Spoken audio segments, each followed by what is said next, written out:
Here we go. Gonna hit record today. Hello, everybody, and welcome to the Tuckcast with a splash of bourbon, presented by Tuckasegee Fly Shop, with locations in Bryson City, in the big town of Sylvan, North Carolina. Be sure to follow the crew on Facebook at Tuckasegee Fly Shop, Instagram at Tuck Fly Shop, and YouTube at Tuckasegee Fly Shop for the latest information and instructional videos. Be sure to visit tuckflyshop.com for all things fly fishing in Western North Carolina and beyond. Remember, the online store is always open. Today's episode is sponsored by CE Tech Innovations. Located and machined in North Carolina, CE Tech Innovation machines fly tying bases and accessories that allow you to take your fly tying vise to the next level. Check out all the great products at cetechinnovations.com. Today's special in-studio guest is Steve Yocom of Steve Yocom Photography. I'm your host, Shannon Big Mess, joined by Bobby the Bearded Wonder and Jack of All Trowels. And hello, everybody, and welcome. Hope everybody's doing good today. Howdy, howdy. What's up, guys? Welcome, Steve. Hey there, how's it going? What you up to, man? Y'all had a good day of fishing, it sounded like. Had a great day. Good. That's good to hear, man. Well, we're happy you're here. Thanks for having me, yeah. Jack's got some crazy questions for you, so we'll get into those here in just a few minutes and be cool. So Absolutely. We'll go through the gauntlet here of all the other fun stuff first. Yes, we will. So if you're watching this on Facebook Live, understand that you can find this here on all the podcasting platforms, Stitcher, Spotify, iHeartRadio, Apple, whether it's, I think it's the iTunes, but all that. But you certainly can see that. And also, potentially, if you're driving in your car, and you're listening to this on a platform, you can pick this up on our YouTube site, and you can watch the particular podcast video, as we actually have 4 cameras or so set up in here, and you can see the items we talk about, our sponsors, CE Tech Innovations. You can see the particular desk caddy we're going to highlight today, and also we're going to see some awesome photos here from our guest, Steve Yocom, as he is a very talented individual. There. So we're excited to have you listening to us. But once you're not driving, feel free to sit in the comfort of your home and watch us on YouTube. Be sure to subscribe, give us a thumbs up, hit that big old dinger button there so you know when we have new videos going out, and you can follow the crew and see what's going on. Okay? Yeah, it's super important if you go check out the YouTube stuff or the Facebook Live. If you aren't watching it live, you'll be able to see all this photography and stuff. I've got not even close to enough pictures from Steve, but we've got a few that will pop up. So be fun to kind of look through those. But definitely go to his website, and we'll plug that here towards the end of the show so you guys can go check all that out. So yeah, man. So with that being said, as we kind of roll along here, we've got some great news, some local happenings, some information about our Bryson City location as well. But Bobby's going to fill you folks in on some great information. Yeah, so a couple things that are happening in the area. You've got the Harrah's Casino over in Cherokee is actually, I think as of today, they opened up to basically the public. I think last week they did the by invite only or something like that.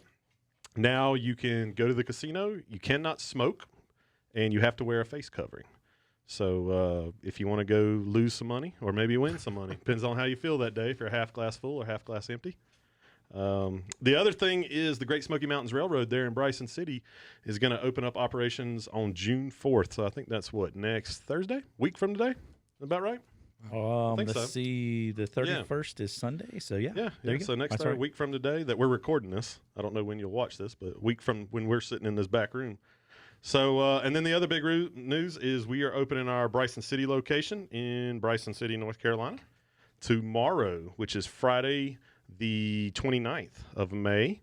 We're going to be open down there from 9 to 4. We're also going to be open on the 30th, which is Saturday, from 9 to 4. And that's what we're going to run right now. As we go for the next couple of weeks, we may start expanding into more days through the week, but we're just going to kind of test the water, see what everything's like down there. So if you're in Bryson City, swing by. I think Jack's the first one on tap to work it tomorrow. So I'll be there bright and early. Be cool. I told him to get some balloons. You might see them, you might not. Who knows? So if you're listening or watching on Facebook Live, let us know if Jack gets balloons. If you're really mean, if you got a BB gun, Don't shoot the windows, but shoot the balloon. Gosh. Is there like a clown down there in the drain, the water drain? I don't know. Pennywise? Pennywise, that's it. So real quick, we got a comment on Facebook Live that's asking about Swain County. Swain County's open. Everything, all of the businesses are based basically on whoever owns it can make the decision if they want to be open, if they don't want to be open, what their hours are, if you have to wear a face mask or not. That's totally up to the business owners. So basically call ahead and see if your particular lodging that you enjoy in the past is open. Give them a call. Just make sure, see what the requirements are or aren't. But overall, Swain County is open. Restaurants are open. Nantahala Brew Pub, all that stuff. So you can get food. You should be able to get lodging. You can get to the fly shop now. So good question. And keep those questions coming. So if you do have a question, keep those coming. We will hit a fishing report toward the end of the podcast here today. If you have questions on that, we'll go over that.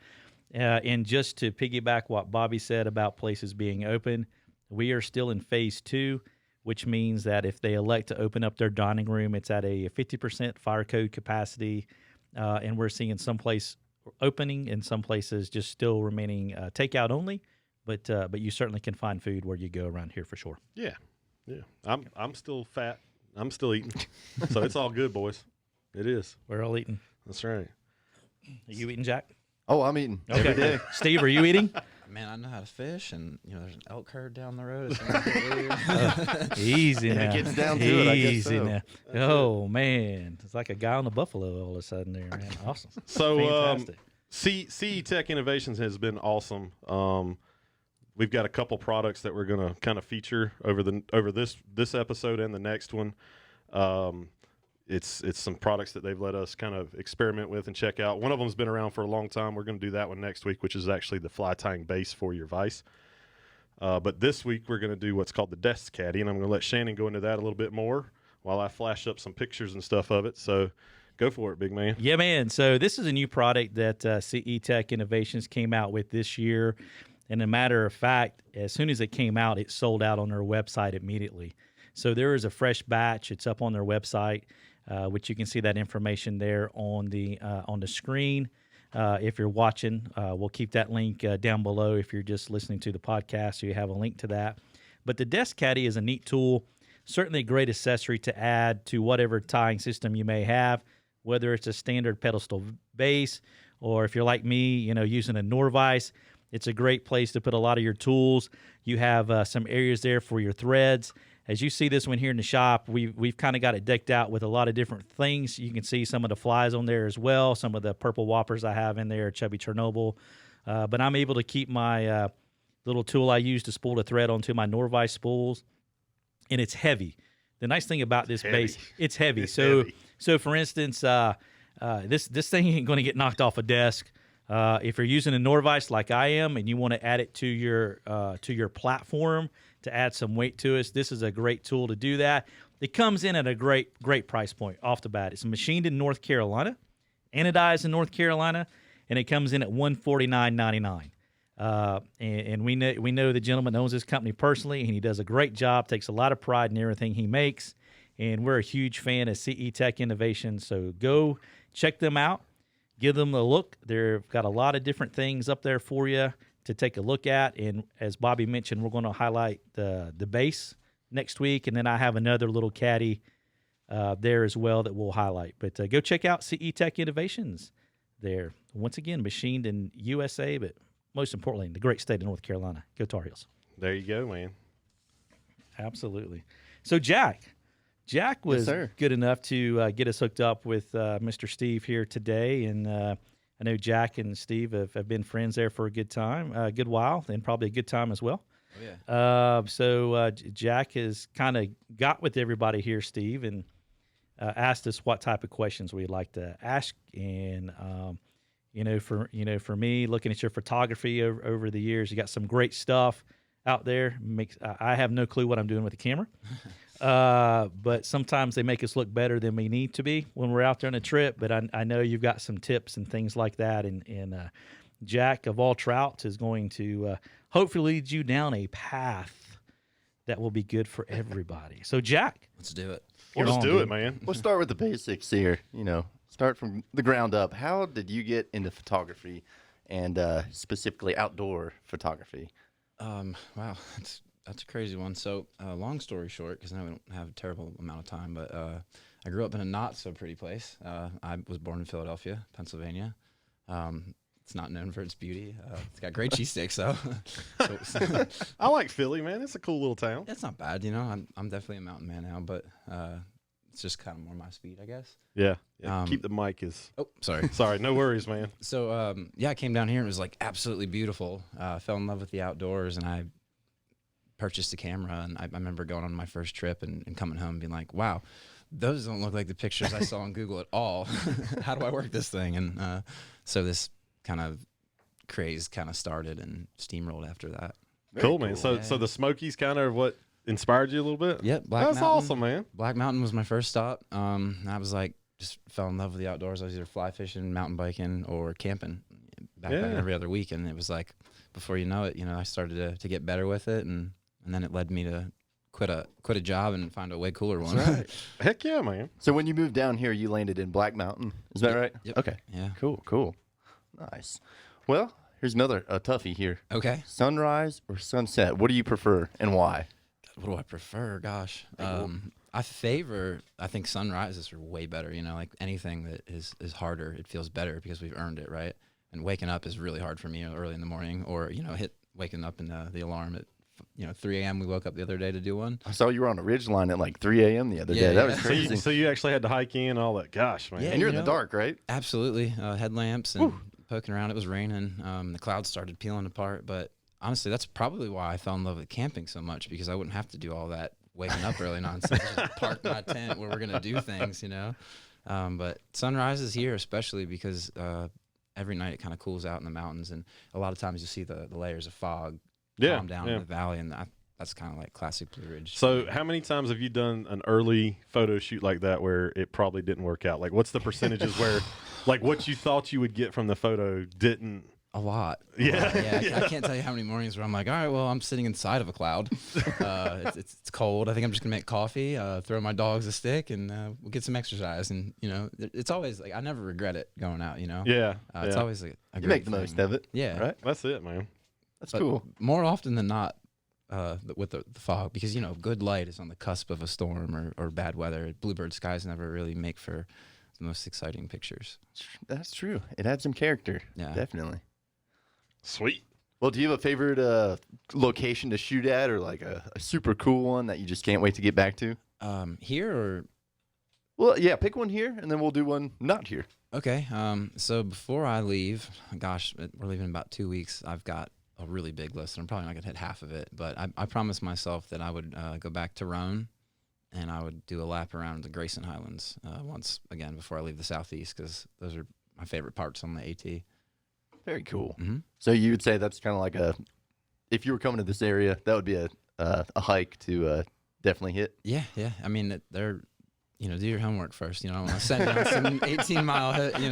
It's your fault everybody got lost. Yeah. They didn't know it was going to be 20-mile hike round trip. Yeah. So it's all relative, because if you've done a couple 100-mile hike, 10 might be a walk in the park, but for some people, that's a pretty big ordeal. It's a long way for me. Yeah, I've definitely had people get mad at me before, because what I suggested wasn't what they had in mind. It's not what they signed up for. Yeah.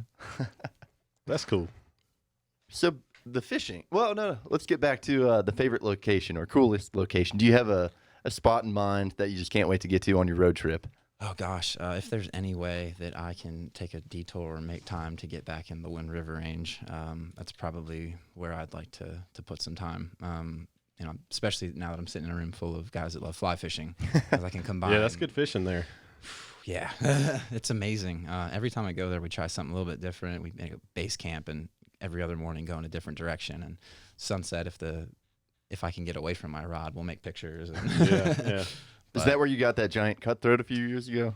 The real big one? Yeah. That was in the Tetons, actually. But yeah, that changed my life. I was like, I went showing the picture to the guys in the shop, and I was like, wow, so is this like, what all the fish look like? If so, I'm moving to Jackson tomorrow. And they were like, whoa, How big was it? It's big. It was Yeah.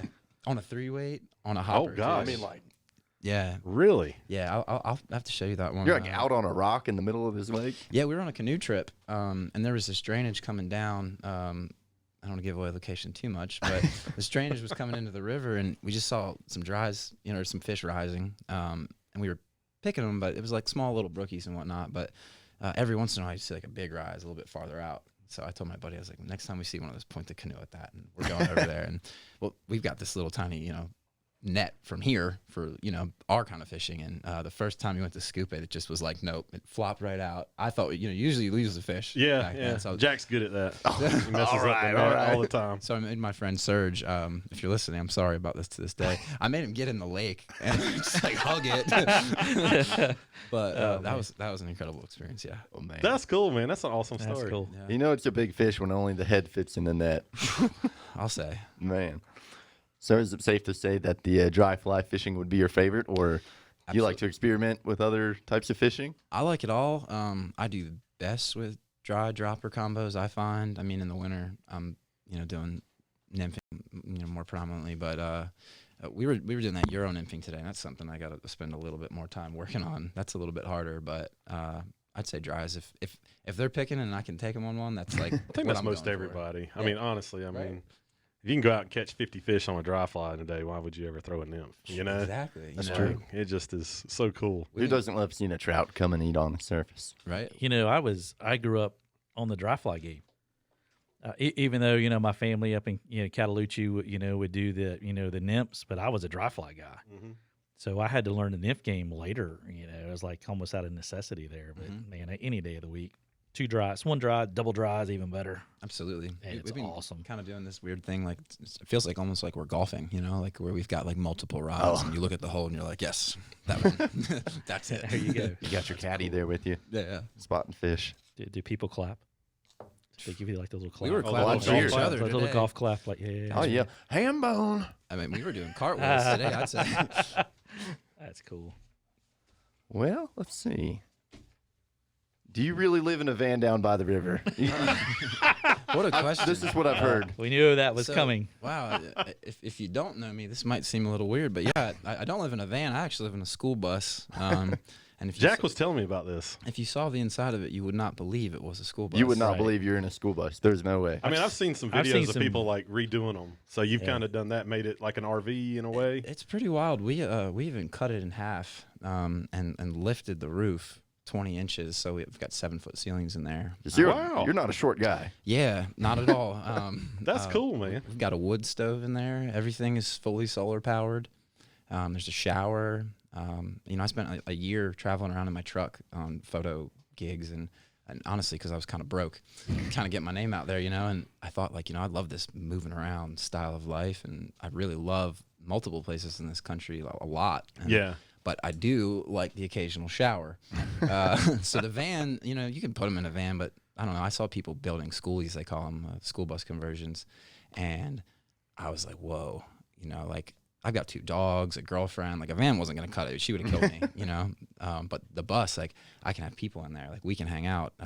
It's just cozy, and you don't need much, we've all got shelter and clothes and some are just fancy. Yeah, I than mean, others, so. yeah, it just all depends on where your priorities are, on Yeah, what and- you want in life. And if I'm out, in the woods all the time, why would I pay for a big house to, leave empty while I'm out Yeah. on these trips and on stuff all the time? So, yep. What type of gas mileage that thing get? It's not that great. Tell you what, it's like 12 miles a gallon. Are you pulling your truck behind it and stuff? So that's the cool thing. It's got a DT 466 in it, big Yeah. old diesel engine. So it does have the ability to tow. Yeah. And it carried 60 to 70 kids to school every day. So you can put whatever you want in a bus. We have a stone fireplace. We're putting, it's almost done, a deck on the roof. I was going to ask about Seriously? that. Oh yeah. So when we travel, I can put my dirtbag buddies up there. I don't have to smell them at night. There you go. But we're hoping to fix my old rooftop tent up there, Yeah. and that way, there'd be like a guest suite on the roof. That's cool. Yeah. Nice. with raising the height of the bus and then adding these other additions to it, solar panels, things like that. Are you going to experience any clearance issue going under some of the highway bridges? Or I did my homework. Okay. There's every once in a while, an old Ford, there's a Right. really low bridge. But the standard highway clearance for low is 13.6. Okay. And we're like right at 12.2. Okay. So we're still pretty safe, actually. Good Yeah. deal. That's awesome. But yeah, how fast does it go? Not very fast, but I mean, when you think about it, though, I spent a year building that thing, and I got a lot of goodies in there. I don't want to go real fast because That's true. You know, It's a good point. Going fast, he might miss an opportunity. He sees something for a photo. That's He it, might man, have you to know? mark and get out and take. So take have it, you man. have you driven this thing cross country yet? That's or is what I it still wanted to kind of know. sitting? so not cross country. We've taken it for like short drives. I'd never driven a school bus in my entire life, and I bought it out in like Crabtree and drove it Oh, lovely. all the way to Bethel. There you go. Yeah. So y'all know what those mountain roads look Yes, like. sir. Upper Crabtree, lower Crabtree. More lower. But, Okay, all right. I didn't realize either that like the lights on it aren't that great. Yeah. It's pretty old, and it got dark as I was driving. I'm like, oh my gosh, I got one more thing to worry about. Like, but Jordan said I did pretty good. Yeah, well, She was behind me in case anything went wrong. I remember watching the video. You didn't do too bad. Yeah, it feels really cool to drive it. It's like a tank. Yeah. It's got some power. So about 2 years ago, I was kind of hot on like getting the bus or something like that, and like fixing up to travel in and stuff. My wife ixnayed it. She was like, "We're not doing that." Come over to ours. So there's so many people that like they walk in, they're like, "Oh, all right, like, hey, I could do this." I And can do it. You got to think too. You know, how much money do we spend on houses? Oh no, yes, absolutely. it's true. No, I agree. 0. I agree. I That's think how much. grand total. We're probably at 28,000, Yeah, that's buying the bus and everything. and it'll be paid off like real soon. And then we can prioritize our money and Yeah. travel and enjoy the mountains and fishing more, because that's what life's about, right? Absolutely. Enjoy it while you can. I that's awesome. I applaud you for that for sure. And certainly, I think this is words of encouragement for people out there that that's like you, Jack, and at that younger stage in life that are out exploring. You don't tie yourself down to one spot. You have the freedom to move. Yeah. And What was that? Do you remember that guy that came in? He was a high school kid, and it was a few months ago, and he bought a VW van, dude, and he fixed it up for right. a year. So it was to go across Wow. country. he Yeah. called it his skip year, Yeah. and between graduation of high school and college, so he came into Luke was his name, yeah. Luke, and he had a VW bus, and I think VW buses are pretty cool. And he worked on it, and he came in and he bought a Tuck Fly Shop sticker, Share the Water, and he Yeah. went and put it on the window, That's Yeah, the he's side been- window. I Yes. thought about that when the whole COVID thing Yes. started. I feel like, man, I bet he had to come back home. Like he didn't get to. I don't know. I've been following him on Instagram, so Yeah. he's showing them across the country and he's sharing photos. awesome. And I think along the way he's met people, so they've taken him in and fed him and things like that. That's So cool. he's having a great time, and I think it's a great thing to do. There's a magic of being on the road. It's something, and I think everybody out there should build something themselves. It just teaches you so much. Oh you yeah, know? no, There you it go. absolutely does. I hadn't owned like more than a drill before we started this bus endeavor. It was probably the craziest thing I've ever done. Like I parked it and was like, what did I just do? You know, but now like if something breaks at home, like I can fix it. And I don't know, it just makes you feel like I might have got like maybe like 10 new chest hairs out of the whole ordeal. I like that, man. That's awesome. There you go, Jack. Hey, There's I the feel- formula. I mean, I Jack feel just great. built his drawer system. Yeah. He's getting there. See How a many couple. chest hairs is the drawer I don't know. He system? might need I think I Where's got the like facial hair? 2. Yeah, I'd rather Oh. I'd trade it for up here. I love this scale. I like this. So, This is funny. You do feel good though after kind of completing that project. Though yeah. Absolutely. I felt accomplished. I Turned out a lot better than I thought it would. I think the people that kind of do things on their own are kind of like a dying breed too anymore. You know? Oh yeah. That's why I'm grateful for all my. It's cool My to do it mountain because it friends. does kind of consume you. Like all of a sudden, you're like researching stuff that you never thought about. Oh yeah! Thank God for YouTube. Yeah. Like, how do I fix this? How do I build this? When we built the bus, I probably like stared at like people doing that on YouTube like Yeah. for hours and hours. Like, oh, that's how you do that, or oh gosh, all right. And then we moved on, and somehow it worked out. Like I'm really surprised. Like nothing really bad happened, but some buddies. Like, is it okay to give people shout outs on? Yeah, here? man. Oh yeah, man. So I've got some buddies, Story Rice and Stephen Reinhold and Marty. Rambling, yeah.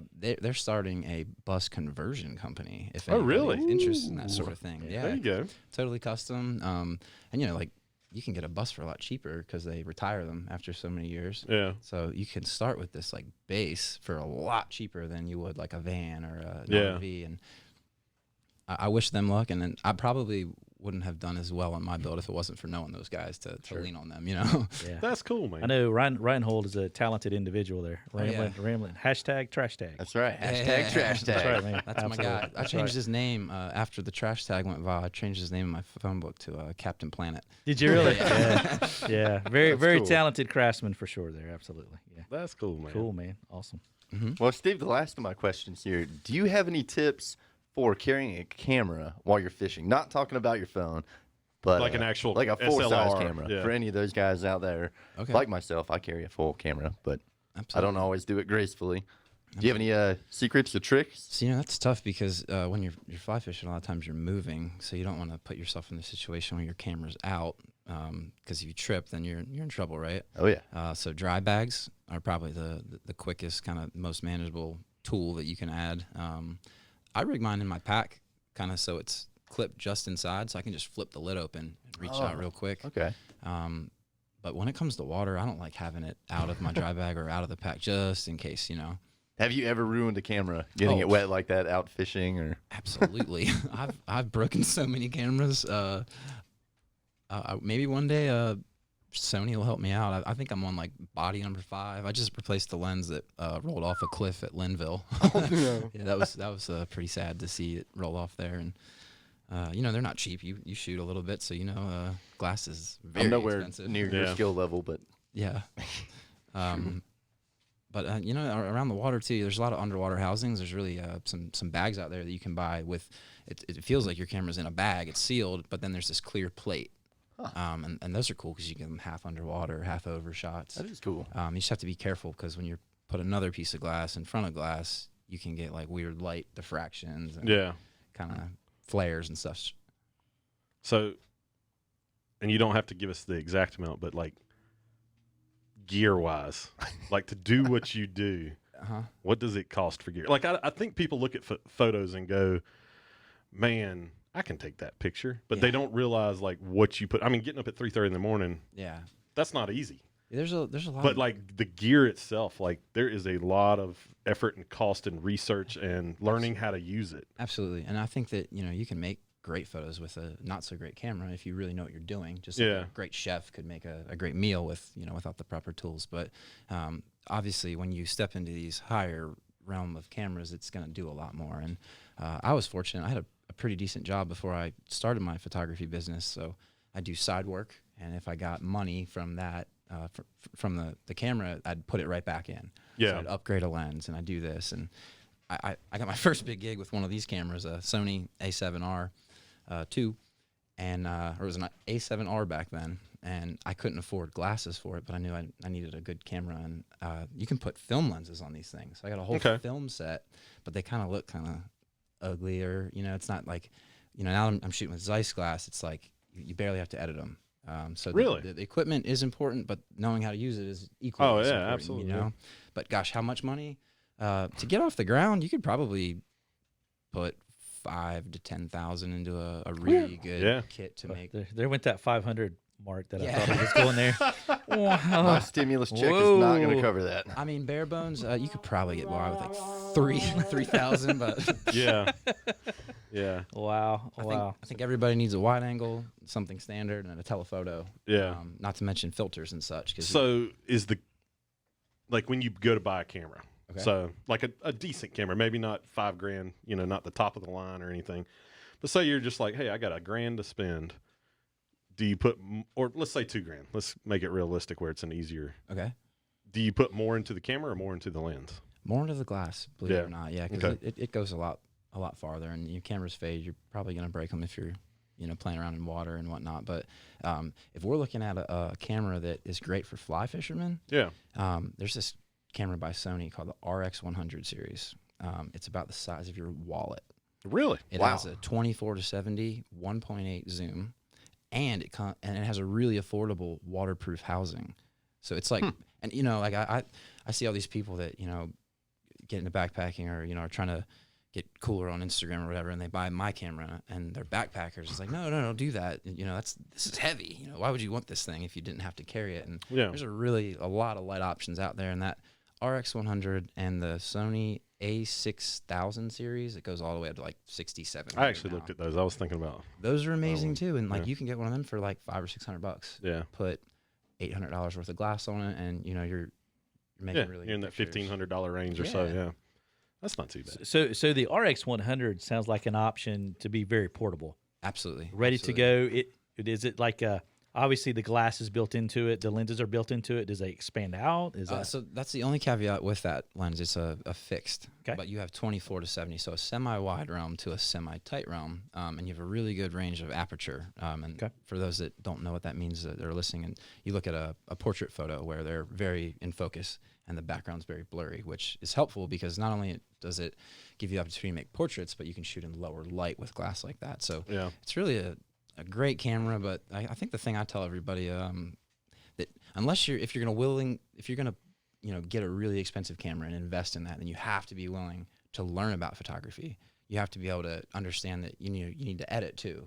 You need to shoot in RAW and things like that people don't really get right off the bat. So I shouldn't just flick it to like the auto. No, I wouldn't setting. do that. It'd be like buying a Corvette and never taking out a force gear. You know, like that's not fun. I mean, Good way first to gear is put it. fun, but dude, the Corvette thing? I'm with you on that. Dude. So I love what's your that. take on like the mirrorless versus the old SLR? Like I know the mirrorless is kind of the cool thing now because it's smaller. yeah, it's crazy. I've actually been with Sony and mirrorless cameras since day one, and I really am a big fan of them. I think everybody, especially that's getting into photography, should go mirrorless.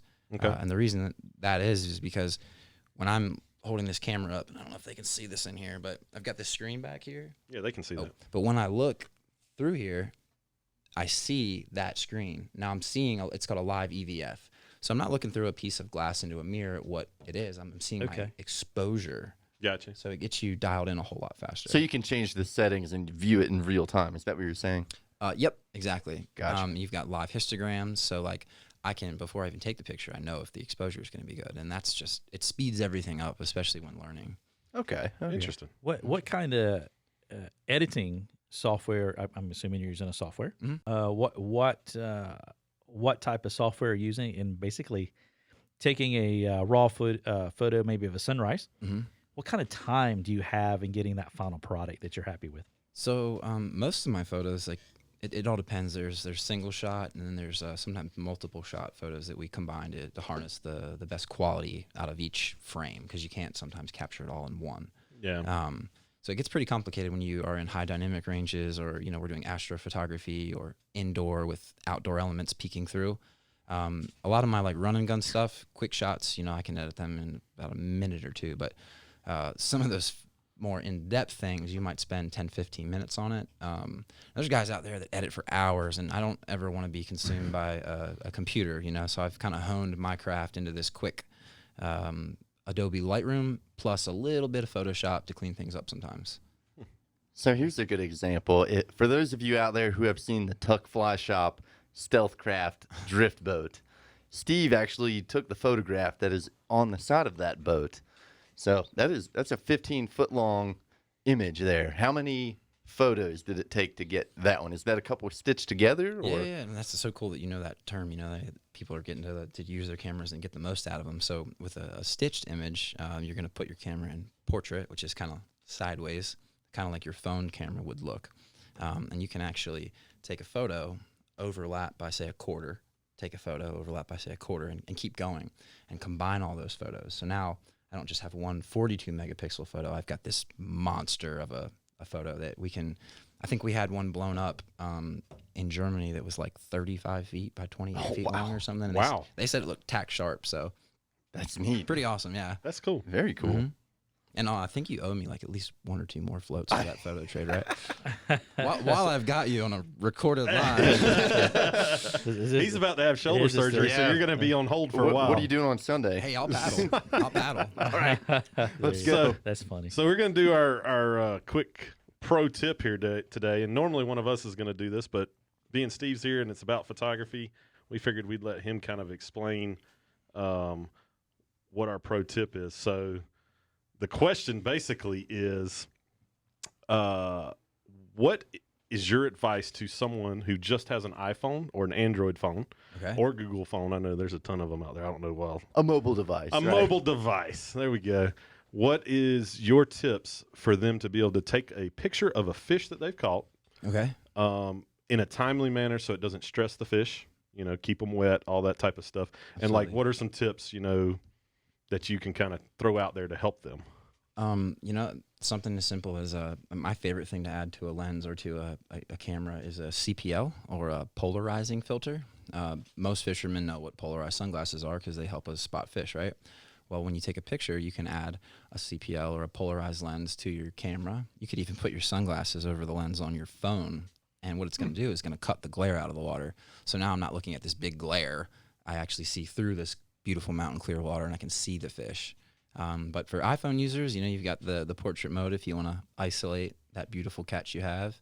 But I think something that people can do that don't have a lot of tools is think about composition, and create depth in a photo. So, and balance. So like if I have like my fish over here, like real close into the frame, then maybe there's the creek in the background and it's going off into the distance. And I think the more time you spend looking at photography, the images you like have a more 3D feel, or they have a little bit more depth to them. Okay.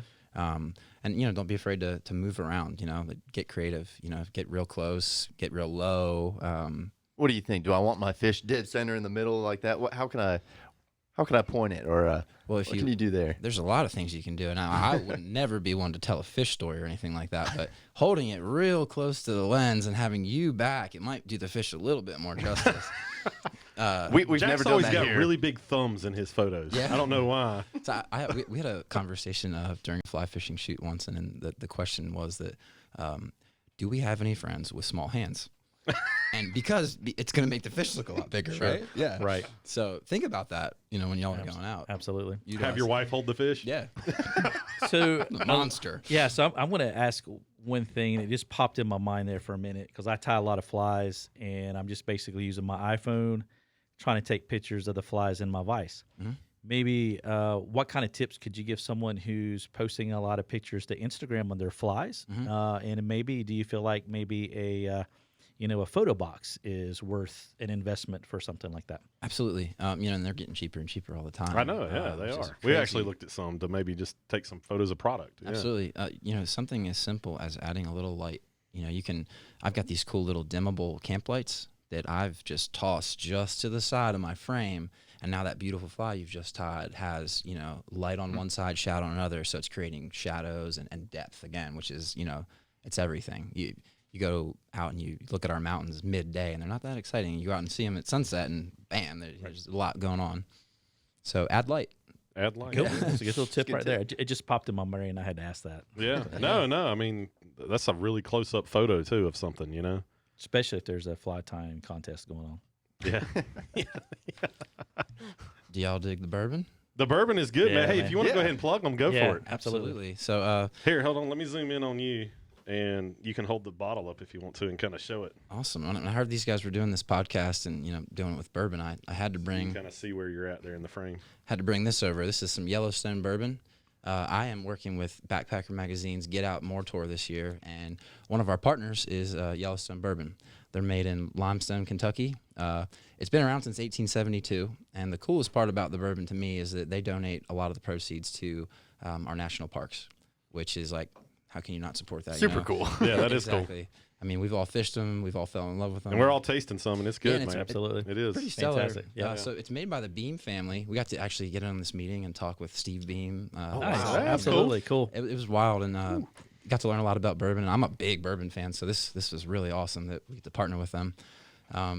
But it's a 4-year and a 7-year blended together because when you get those different ages, you get little different tastes and notes in them. So Okay. he felt that for this, that was the go-to. And the craziest part though is it's been around since 1872 when Yellowstone was founded. Wow. Really? Pretty wild, right? That's Yeah. impressive. Yeah. Is this available locally? Yeah, I think you can. You can get it off the internet as well. I picked it up Intranet. I know Great I've seen thing. this before. every time I go hiking in Tennessee. I pick some up because I don't have to pay as much in taxes over there. There you go. Nice. That's So definitely go check that out. I mean, part of the proceeds from the bottle you buy actually go to the national park system, which is, for Yellowstone, they have fees for people to get in. So their budget is huge. But for our national park, you don't pay. So any money that they can get is obviously a help. And that is the most visited national park in the country. that Yeah. They're not getting an entrance fee for. Yeah. That being the Great Smoky Mountain National Park. Yeah. Let's clarify So- that. Absolutely. I'd be all right with it. You know. Oh, I would pay a fee. Yeah. I'd right. pay. Anytime. Yeah. I think most people would for sure. Yeah. I kind of wish they could change that, but I don't think there's a way, the way it's written into the thing. You know, Yeah. just get a pass. The thing. You know, like Yeah. got the pass thing there. That's Yeah. a great thing to do. So, But anywho, that's awesome, man. It's cool. Absolutely, Yeah. good deal. It's cool. Yeah. So I'm going to flip through some of your photos here for everybody, and hopefully you can see this. So maybe you can even just describe, if you remember taking the photo, you can say like, yeah, Okay. I did this, I did that. Oh, I didn't take I that. better remember taking them. They're all recent. 'cause Hopefully they they're were on all my yours phone. and not Was I- Jack's or something. Was I there at that one? So this looks like some type of waterfall. Oh, it's usually a little bit zoomed. I don't know if I'm just seeing a chunk of it or not, but that was a trip this weekend that we went to up near Boone. Yeah.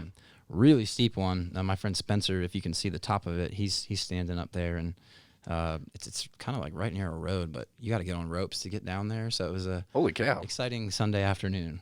Ooh. Yeah. Are there ropes there for people, or you put ropes They're out there? fixed, and gosh, there was one that was there last time. It's not there anymore, so I hope no one fell off of it or whatever. But if you ever do something steep, bring your own rope and know how to rappel and bring a harness and whatnot. Yeah. Let's see what this next one is here. Hopefully I'm hitting all the right. There we go. That's So one of your dogs, I That's guess. one of my dogs. Or is that a That's- wolf? That's Sage, and that's kind of like right above us right now. It's in the Plot Balsam Range. Is it? Oh, That's nice. cool, nice, man. nice. You know when you're driving up past the hospital, you see that real steep. Yeah. There's this big old rock on one of the peaks up there, and it's an awesome spot to watch the sunrise. That's cool. So that's a sunrise. It is. Okay. You got to clarify. Oh yeah. Same morning. That's my good buddy Steven we were talking about earlier. Up at the same spot. Yeah.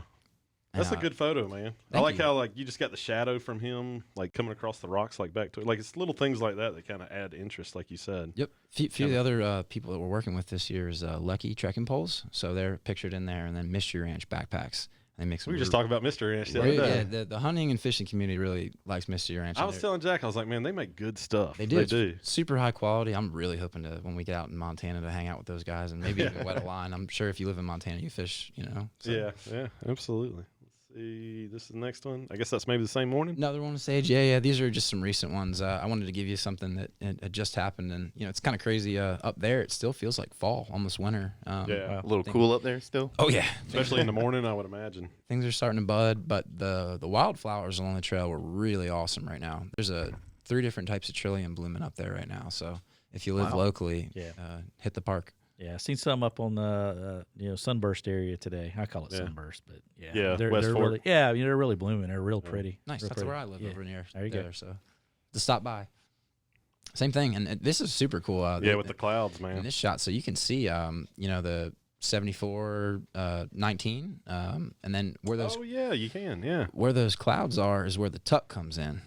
And Okay. then on the left, and then on the top is where the Nantahala comes in. I'll show them to y'all later. Okay. And Okay. They can't. Jack and Shannon can't see them. Is that from They're your on the wrong 3 side a.m. of the hike the table. other day? Yeah. Looking down. Yeah, that was the one I had in mind. That was super cool. That's like one of our favorite phenomenons is when you get that. We call it the sea of clouds. I love it. Oh man, it's awesome when you got all the little green islands out there. Right. Yeah. And sometimes you can get to this elevation where it's like you could walk out on it or something. Now, did you guys see that as you drove up Winding Stair Gap this morning? No, we didn't. It was pretty foggy this morning, unfortunately, but it was raining and. Oh, but yeah, gosh, sure. spring right now. I couldn't be happier. I Did you feel see like that big slide Where? before you start climbing into Winding Stair over to the left up above that farm? No. Like a That's huge huge. chunk of the mountain is slid. Oh, wow, There's really? been Yeah. a couple. Yeah. We were checking one out recently that was just like, whoa. I mean, it goes way up on the mountain. Yeah. Like you can see where it started at the top and it came all the way down Oh, to the heck, farmer's field. Really? Yeah. Y'all ever seen the Maggie Valley slide? Way up high. Which one? Which one? It's like Yeah. a football field. I've It's not wild. been across SoCo this year. So if it's happened this It's spring or this winter potentially, I haven't seen it. it's on like if you were looking at the firehouse, it's Okay. straight back behind. Oh, that, okay. way up in there. Oh, okay. Wow. Oh, wow. Yeah. Somebody tried to build like a big housing development. Oh, and just, yeah, like, baby. Ooh. Yeah. went- Mountain said Messes it no. up. That's For right. sure. Happens when you cut the trees down. Yeah, right. I think this might be the same waterfall. Is that? Oh yeah. That's what I was thinking earlier. Yeah, so that's the whole waterfall. It's a pretty wild one. Yeah, it's actually pretty big. Height wise, it looks like. It's pretty just good neat one. how the water comes over that big like kind of spooky rock up there. Yeah. And then the next one is that same night. It's getting back to be Milky Way season. I'm trying to like. I don't. That's a good photo there. I don't do as much shooting during the winter. It's kind of a nice time to like catch up on projects, and it's pretty brown here, so the mountains look way better in the spring. But now the Milky Way is coming out again, there's going to be a lot less sleep in my life. So is that one that's like? How long was that after sunset? Because it still looks like on the horizon it's fairly bright. Or is that something you're doing with the camera? So that brightness is actually brightness from Spruce Pine, North Carolina. Okay, so that's from a town. So this is at night. It's like completely dark. So when you're taking pictures at night, if you have any light pollution around, because the photo has to be absorbed for a really long time to get that light, to absorb enough light for those details, you also absorb sometimes light pollution. Okay. So we try to find really dark locations that won't have as much, but it's pretty tough. On the East Coast, you go out west in the desert, and it's like. So, I know me and Jack when we were taking a flight out of Knoxville a few years ago, going to Montana, and it was one of the nights there was a meteor shower. It's like 4 a.m. Awesome. Yeah, it was the Leonid meteor shower. I Yeah. believe. So we were It up was in there August. at Newfound Gap, Awesome. and he had his camera. What do you recommend for people like at night trying to get that? Because it was like a long exposure, right? Yeah, it was like 20 or 30 seconds. Yeah. So is that kind of what you have to do in something like that? Yeah, there's a lot of moving parts. I think my biggest tip would be get familiar with the 500 rule. It's crazy. I'm awful at math, but I know this one very well. You're going to divide, if you're on a full frame camera, you're going to divide your focal length by 500. Okay. Now, whatever that number is how long you can expose for before the Earth's rotation actually blurs your stars, because we're moving. Oh, wow. Isn't that crazy? Man. You start getting Yeah. that star trail kind of look, right? Exactly. Wow. Your Okay. stars will blur. They won't be sharp. So I had to do some math. That's a 18 millimeter right there. I think I could expose for like 22 seconds before they would have moved. Interesting. So my I skies. never knew that. That's Yeah. pretty cool, isn't it? Never thought about the Earth moving while you're taking a photo. You don't remember me doing that math when we were up there? Dude, I was sleepy, And barely that's- driving. It's another reason why if people want to get into astro, you see them start moving to wider and wider and wider focal lengths, because if I am at 12 millimeter, well, now I can expose for like 30, and I can drop my ISO and get a cleaner picture.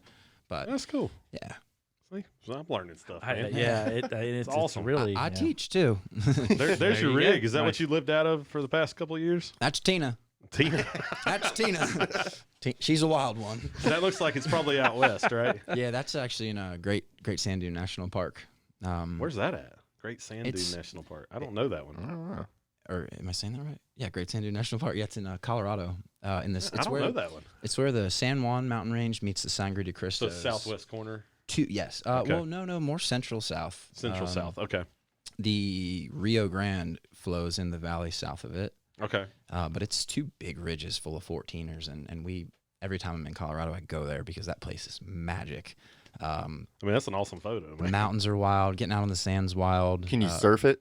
Yeah, you can. We actually have you ever seen those Seriously? pictures? I've seen people like surf the sand. I've seen them do that at Kill Devil Hills out at the coast, the So, dunes. Yeah. We actually it's funny we're talking about whiskey. We actually took some whiskey up. It's called Star Dune. It's the tallest sand dune in the whole park, and we snowboarded off of it like several years ago, and it was just awesome. That's cool, man. Yep. But the fishing's great out there. The stars are great out there, and there's some hot springs out there. So when you're on the road, it's nice to I like it. get a good That's soak. your shower, Yeah, basically. absolutely. I Your feel- bath. I rinse off before I get in for everybody else around me's sake. After being out in the woods a while.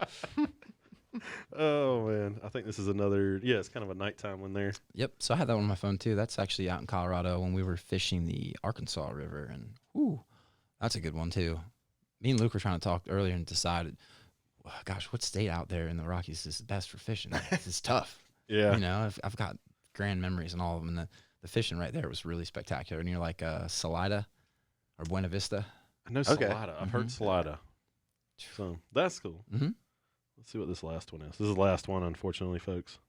That is That's awesome. That might be my favorite. that's my dog Kane. I've got a white shepherd and a black shepherd, and they're a lot of fun. They've gone, I think they're like 45 states now. They've been around. They're great trail dogs, and Kane's really good at staying still. So I got to make a picture of him with the stars. Loki needs to catch up on those states. Yeah. So it's crazy, how. So Jack actually has one of my dogs, puppies, from a horrible accident a few years ago that turned out really great because all my friends have puppies now. But our dogs have a lot of energy, so to think that they could stay still for that long is pretty impressive. But I just hold a ball up in the air. Oh yeah, I bet Loki would stand still for an hour. Oh yeah, if I did that. and he just locks onto it, and it's just The focus is So that's how you're unreal. getting the photo of them. That's awesome. yeah. They're dog. If you want a dog photo trick, sometimes body language is really important for a photo. If I'm on this side of the frame, I don't want to be looking that way because then the picture cuts off. So Yeah. I'll be looking into the photo.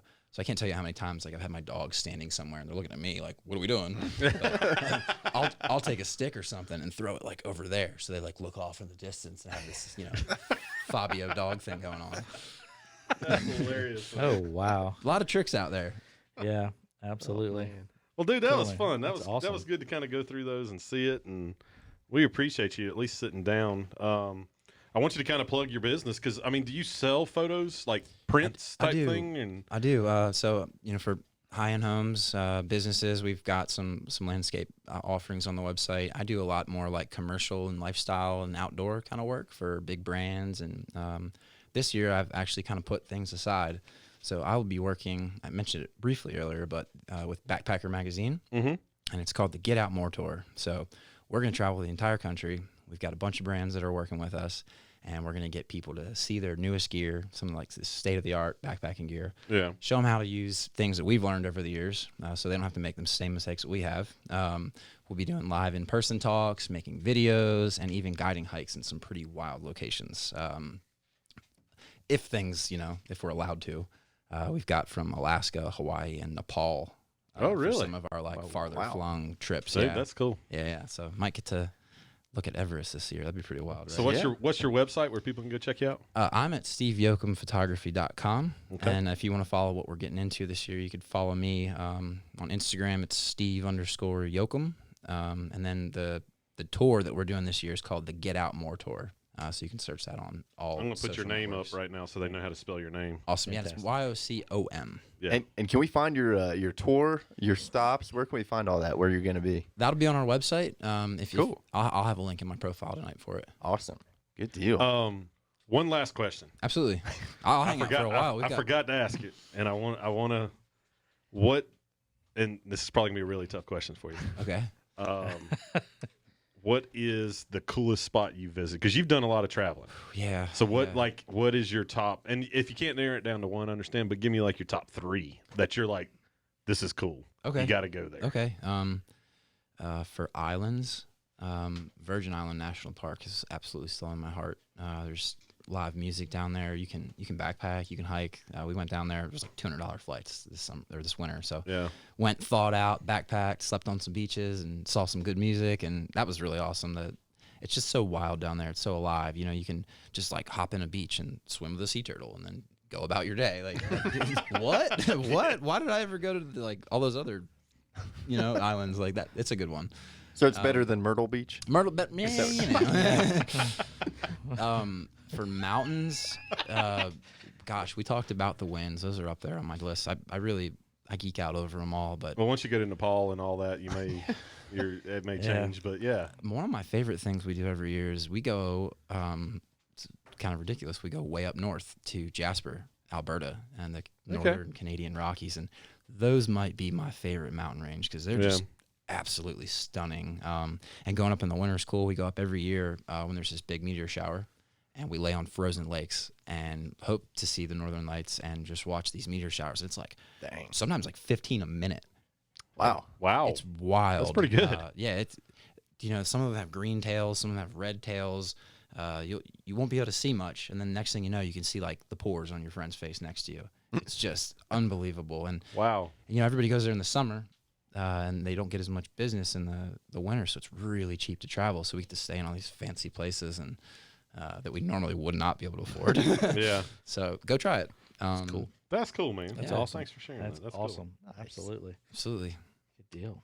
Well, again, man, we appreciate you kind of hanging out for a few. We're going to probably close out here, let Shannon close us out, and Absolutely. we're all going to go grab something to eat, I think. That sounds good. I forget to eat when I'm fishing, so Yeah. I'm all good with that. Speaking of fishing, I plugged that we would have the fishing report. Oh, yeah, let's Fishing Sorry. report. There it Fishing is. report. Fishing report. You doing So the fishing report, Shannon? fishing report. I'll do a fishing report. I'll give you one after today. It was amazing. The fish are hungry. The fish are hungry. But yeah, all serious note, today out there with my guest on the water, we seen some yellow mayflies coming off. Seen a lot of midges. Oh my gosh. But you can get out there with some yellow sallies, yellow mayflies, your basic caddis patterns, whether they're black, olive. I want to throw tan and brown out there in that for sure, and yellow. On the Tuckasegee River, the water has been a little higher there, probably around that kind of consistent between that 930 and 1,010 cubic feet per second up here in Silva. So if you're floating, a lot of you folks have your own rafts. When you come up and float, the ticket today was some woolly boogers on some Versa leaders or sinking lines out there. That was kind of the ticket today. I say if you can hit it in the evening time at the right flow. The dry fly activity has been fantastic out there. Yellow bugs, once again, cream body bugs have been great. And if I could throw one caveat, I threw a fancy word. Caveat. I think you picked that up from Steve earlier. And did you say that? He did. I'm sorry. Did I? Wow. That one's so there's such a plethora of knowledge in this room here. We have to draw from all this brain power. I'm going to suggest to you that one of the most popular dry flies that you can throw when you come here is a male Adam. Adams work everywhere. Who's Adam? Adam. You know male Adam and the female Adam? How do you think you got that name, Adam? I don't Adams, know parachute, the male history Adams, of female where Adams? the Adams come from. I mean, was that somebody's name? I wonder if it was a family. A lot of these. I'm going to do a little local- searching on that. Cousin I'm It curious and- now. Yeah, but Adams, if you're looking for a dry fly to throw here all summer long, an Adams variation, whether it's a size 12 down to 18s, regular or parachute, you can never go wrong with an Adams, especially in these wild waters we have here, the Great Smoky Mountain National Park, things like that. And speaking of the national park, I'm not going to throw some bad information out there, but the rumor is that they were going to open up some gates this weekend in some certain locations in the area. If you're looking to fish those areas, go to the Great Smoky Mountain National Park website and see if you can gain access. My favorite place, home place for me, Cataloosa Valley, the road is still closed due to the state work. So that's remaining a sanctuary, and I'm kind of hate to say it. Have they opened any of the campgrounds? Or are they still kind of holding on the backcountry? The backcountry. Backcountry permit camping is permitted at a reduced capacity. Still got to get your haven't opened permit. the group ones yet. Haven't opened up your. Somebody asked that here earlier. Yeah, it's a great on the question, Facebook and thing, so. we want to hit that. Yeah, absolutely. So like your smoke monts and places like that, Big Creek, things like that, as far as I know, are still closed to camping, but you can access those areas to fish, of course. Yeah. There. But once again, check the Great Smoky Mountains National Park website for updates on that. We don't want to lead you astray. I don't want the phone call and saying, you told us we could. I didn't say that. I didn't say it. But the fishing is great. Water levels are good. Water temps are good. The fish are hungry. The next 2 weeks, I'm telling you, get here. If you want some dry fly fishing, you need to be here within the next 2 weeks to take advantage of these opportunities we have. There it Hands is, down. man. Absolutely. So, yeah, anybody else got anything before we close this bad boy out? Yeah. Go do yourself your living room a favor and go buy a print from Steve. He's got some awesome stuff. Man. Absolutely. Yeah. Cheers, guys. He gave you that's a ton awesome, man. of info tonight. Go support him as best you can. Yeah, absolutely. you. I learned a lot there. Well, good deal. And buy some Yellowstone bourbon. There you go. Yeah. That's great, man. I enjoyed that. Thanks for sharing that with us as Thank well there. Mr. Howell, good to see you over there. He's been a quiet spectator there, but a good Haywood County person right there for sure. All right. So once again, we're going to close this bad boy out. Thanks for listening to the Tuckcast with a splash of bourbon, sponsored by CE Tech Innovations. Make sure you follow Tuckasegee Fly Shop on all, and I repeat, all the major social media platforms for the latest happenings and latest videos. Have a question or comment? Hey, send them to us at info@tuckflyshop.com. Or if you're still doing the snail mail thing, you can hit us at Tuck Fly Shop, 530 West Main Street, Silva, 28779. Thanks for tuning in, and we will see you next week.